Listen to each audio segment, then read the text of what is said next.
As usual, we have a lot to fit into just 45 minutes, so I'll dive right in. Just so I can gauge the audience, your interest and experience, how many of our guests had a chance to attend one of the seminars that I did earlier this morning or earlier in the week? Okay, great. I'll make sure not to have any overlapping content. How many in the audience have less than a year of experience buying from somewhere in Asia? So, okay. Anyone in the audience that has over 4 or 5 years? All right, great. We should probably change the title to 10 huge mistakes that Mike made, because that's what really this is about. I'm not up here to say that I'm an expert and I know everything about doing business in Asia. These are really 10 mistakes that I made that cost me a lot of money over the years, and I'm happy to share them with you so that the same thing doesn't happen to you. I won't give.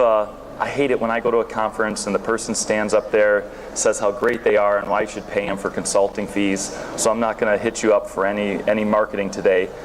If you do need some more information, leave your business card and I'll send you plenty of information. Also, as I mentioned earlier, I'm recording all the slides.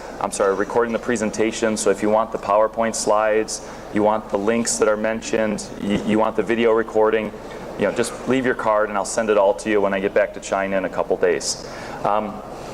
If I do a good job, I really would appreciate it at the end if you ask a few questions. The organizer is already talking to me about the potential for coming back next year, and if the audience is engaged with questions, then there's a higher likelihood that I can come back and enjoy the beautiful scenery and great food here in Australia. I've had a lot of rice in 17 years in China and love proper food. All right, let's dive right in. So my background, as you can tell, I've got the American accent. I grew up near Canada, and I came to Asia in '93 as an exchange student. Thought I was coming over for a semester or two, and now I run a company. I never left. Family, 2 children. I kind of have a joint venture of my own with my Chinese wife from Hunan and our 2 kids. So I've kind of been adopted by China, but 80% of my customers are in Australia, and we help them find and manage their supply chain in primarily China, but also greater Asia, Vietnam, a little bit in India, Indonesia. And so my Australian customers are selling their products on to these famous brands and retailers around the world. So my team is the group that's responsible for finding and managing the vendors. Also, I offer a lecture series at the China Sourcing Academy. That's why you'll see the logo at the bottom. Okay, let's have a little fun at first and talk about some mistakes that I made earlier on in my career. This little bottle over here is called Baijiu. It means white liquor in Chinese. And when you go to China and you're having a signing ceremony, often it's quite normal, even at lunch, sometimes in breakfast, if you're up north China, they might bring out alcohol. And it's kind of awkward. You're there to sign a contract, and now there's a beautiful spread for at the dinner table or lunch table, and there's a little bit of alcohol. And you might think, well, what's the cultural norm here? How do I handle it? And so I have something that I call a Baijiu backdoor, meaning I want to participate but not over-participate. And for those that have been in China, I bet you've had this experience, but let me tell you what will happen. You're getting ready to sign the contract. The supplier is really excited to have you visit their factory, and they roll out the red carpet. Asian suppliers are great hosts, and after you do the factory tour, you hop in the company van, you go to a nearby restaurant, great setting, wonderful food, and you sit down as the guest of honor at a round table. Your back will be to the window so that you can see the door. That's the seat of honor for guests. To your right will be the highest representative of the factory, usually the general manager, the owner. To your left will be the interpreter or the lowest person on the factory's totem pole. To their left will be like the sales team supervisor, quality director, financial officer, marketing manager, general manager's assistant, general manager. So there can be like 10 people sitting around the table with you. And in the middle, it's these little cups and this fancy bottle, or if you have a cheap supplier, this kind of cheap bottle of white liquor. And you think, oh, no problem. I drink a little bit in Australia, not an issue. I want to participate, but not over-participate. So what will happen is the sales assistant will say, Mr. Smith, we're so happy to have you here all the way from Australia. We know it's a 9-hour flight to Hong Kong and 2 hours to get to the factory. You know, we'd like to welcome you. We hope to get your order. Can we have a small toast, a GanBei?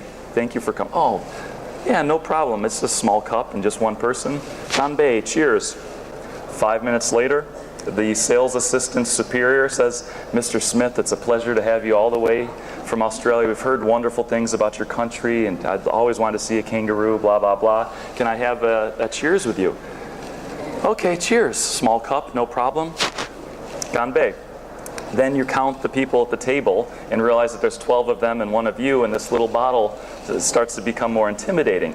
And you can't say no because you've had a drink with a subordinate, so the superior is going to lose a lot of face if you say sorry. So they're not trying to get you drunk so you sign a contract. Was that 100,000 units or 1,000,000 units? You know, that's not the purpose of it. Often the suppliers, maybe they're a little bit hesitant to use English. They studied at school, but they're not comfortable speaking, so they're kind of getting a little bit lubricated as well at lunch or dinner meetings. So how do I get involved but not over-involved? And what I like to do is my Baijiu equalizer is, first I will just say, hey guys, I'm sorry, I don't feel like drinking today, I have a sore throat, or my wife doesn't like me smelling like Baijiu when I come home, or for religious reasons. That's enough. It's not like you have to participate. But don't say, no, I don't drink, and then halfway through the afternoon, oh, let me try some of that, because then everyone will pile on you, and ketchup can be very dangerous. So what I usually do is I will bring some alcohol with me that I know they find equally disgusting as I find Baijiu. So I will bring a bottle of Jose Cuervo tequila from North America, or a handle of Jim Beam from Kentucky, and say, oh, here is my gift for you as well. And when they say GanBei, oh, have you had Jim Beam before? And then the endless rounds stop, but I've participated by bringing a gift. So now I've now built a lot of relationship. So my point is, there's going to be cultural differences, how to use chopsticks, how to exchange business cards. Don't stress too much about it. The money's in your pocket. You're the buyer. The Asian side is probably worried about your food requirements and will you like the alcohol or not. So don't be intimidated when you see this stuff, but manage your expectations about when you see these kind of bottles. Okay, that's some fun stuff. Now let's get into some other mistakes that are commonly made, that I made early on in my career.